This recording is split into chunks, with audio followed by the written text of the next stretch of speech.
Ultimo C5 tunnel sa Taguig, pinaradahan at ginagawang pahingahan ng ilang driver. Bagay na delikado dahil baka hindi mapansin ng mga dumaraang sasakyan ayon sa MMDA. Kabilang yan sa mga sagabal sa kalsada na inoperate nila kanina. Nakatutok si Oscar Oida.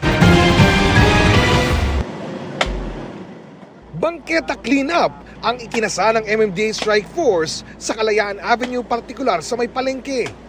Pinagkukuhan nila ang crate, tray at iba pang harang sa dapat sana'y daanan ng mga tao. We cannot sacrifice yung mobility ng mga sasakyan, and of course, ang mas priority po natin dito, yung mga pedestrian na naglalakad po sa bangketa. Meron din namang tila nahiya at nagkusang linisin ang harap ng kanilang mga pwesto. Hinatak naman ang mga sakyang illegal na ngang nakaparada, unattended pa. Sa C5 southbound service road sa Taguig, tinanggal ang mga illegal stall sa ilalim ng elevated U-turn na tambayan na rin ng mga rider.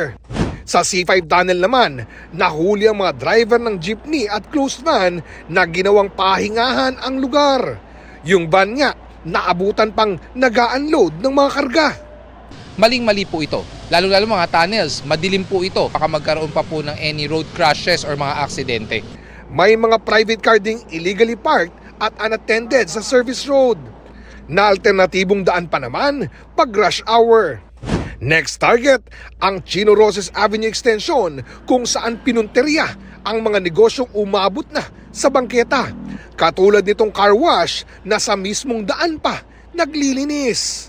Ang mga sabon, it can maaari magkaroon po ng hazard or risk sa ating mga pedestrian dahil madulas po. Napansin din ang mga binutas na pader at ginawang pasilyo para lang makapwesto ang mga tindahan. Maaari po natin sigurong alamin ito sa sa local government unit kung bakit po nabigyan ng permiso na buksan po yung pader. Binutasan nila yung pader, doon po nilusot yung mga car wash equipments nila tulad po ng mga hoses or nagse-set up po sila ng tindahan.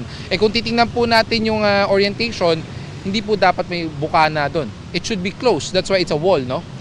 Kaugnay naman ang dating istasyon ng pulis na nakatirik pa rin sa bangketa sa lugar. Handa raw tumulong ng MMDA sa pag-alis nito kung ipakikiusap ng lokal na pamahalaan. Patuloy naman namin kinukunan ng pahayag ang pamahalaang lokal ng Taguig kaugnay nito. Para sa GMA Integrated News, Oscar Oida, nakatutok, 24 oras.